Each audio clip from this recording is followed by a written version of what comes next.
They called him Kukulkan, Feather Serpent God.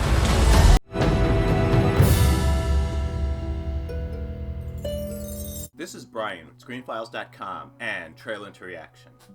I hope everyone is having a good Sunday. And what I'm looking at today is I believe it's the last trailer for Black Panther, Wakanda Forever. And this is very interesting to me because, for a start, I wasn't a fan of the first Black Panther.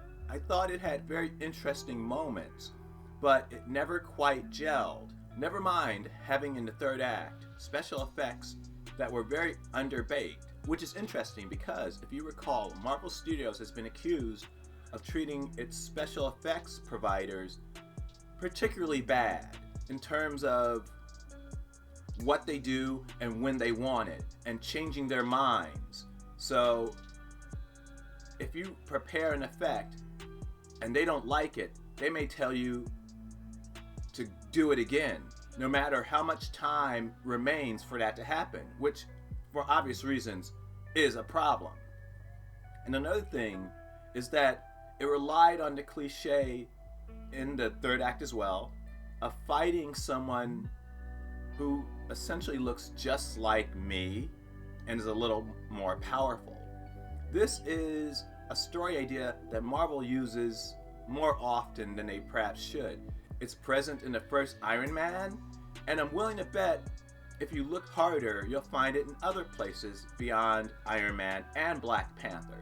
In any case, it's a tired idea, and I wish they hadn't have done it. But that being said, what they're doing with Wakanda Forever looks really interesting, particularly their reinterpretation of Namor the Submariner, which has always been one of my favorite characters. And in case anyone is wondering, he came before Aquaman. Aquaman just appeared in the live action space before Namor. But Namor was a character that existed, I want to say, 3 or 4 years, perhaps more, before Aquaman did. And what Marvel Studios has done is interpret the character in a manner that some may find controversial, but I find interesting, because if you're familiar with Namor in the character, he's rather bland looking. Now, I'm not saying that's good, I'm not saying it's bad. I'm just saying he's a bland looking character. And his appearance has changed throughout his existence, but still he's never been very interesting, at least visually. Marvel has flipped that on its head by modeling the character after Aztec and Mayan culture. And the city that Namor comes from is not Atlantis, though I get the feeling the movie won't deny the existence of an Atlantis. So therefore, you can always work that into the story later. In any case, let's look at the trailer for Black Panther, Wakanda Forever.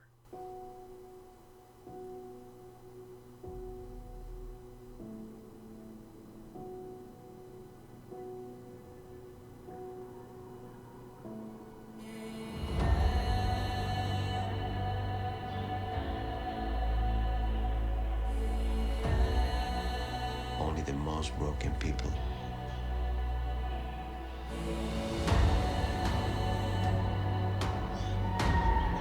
can be great leaders.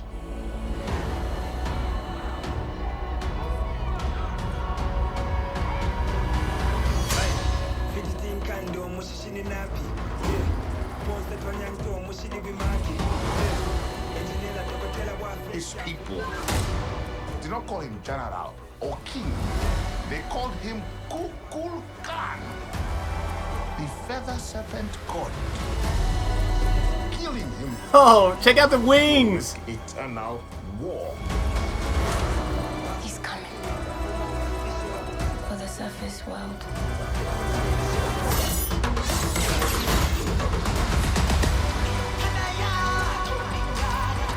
We know Man from Atlantis. They've lost their protector. Now is our time to strike.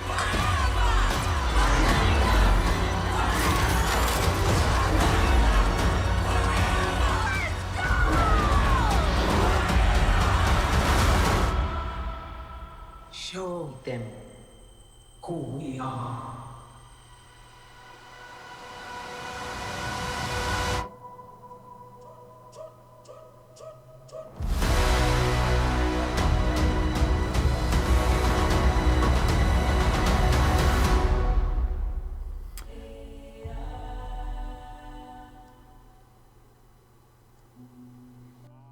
Well, that was the second trailer, probably not the last, as I said earlier, for Black Panther, Wakanda Forever.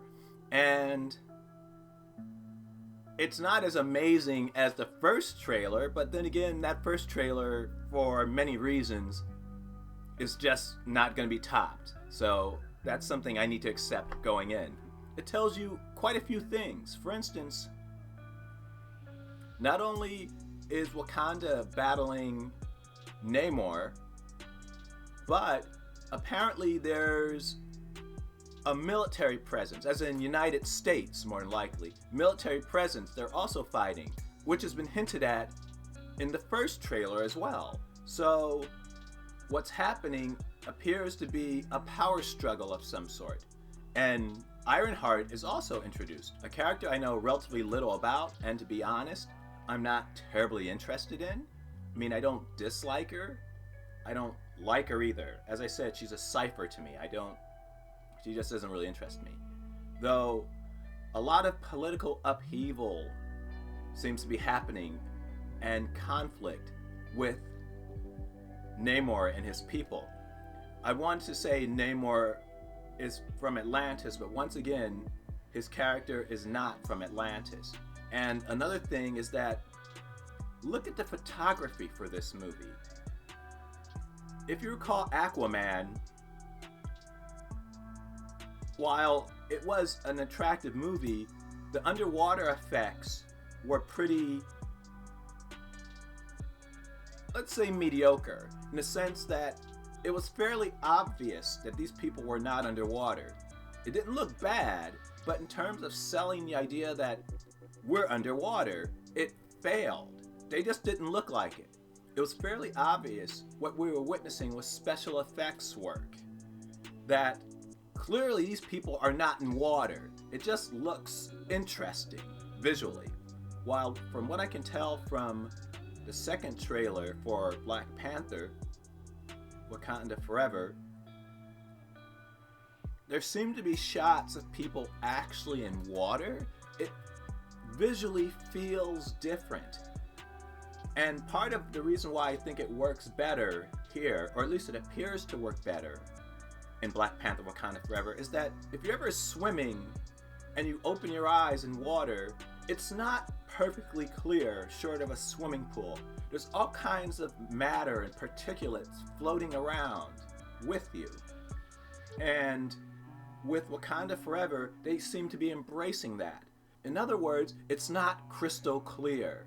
It's hazy, and the visual acuity is cut off at a point, which means you're seeing slightly less than you would in a perfect situation. But, as I said, that's the way it works when you look at things underwater. It is not perfectly clear. Now, obviously, it's not 100% accurate to that experience, because it would be significantly less clearer than the images in Wakanda Forever. But still, it's gone a long way to selling the illusion that these people are underwater. And in some instances, I actually think they are underwater. Some of those shots, for instance, when there's that baby being born, who I assume is Namor, that shot looks like it's actually done underwater.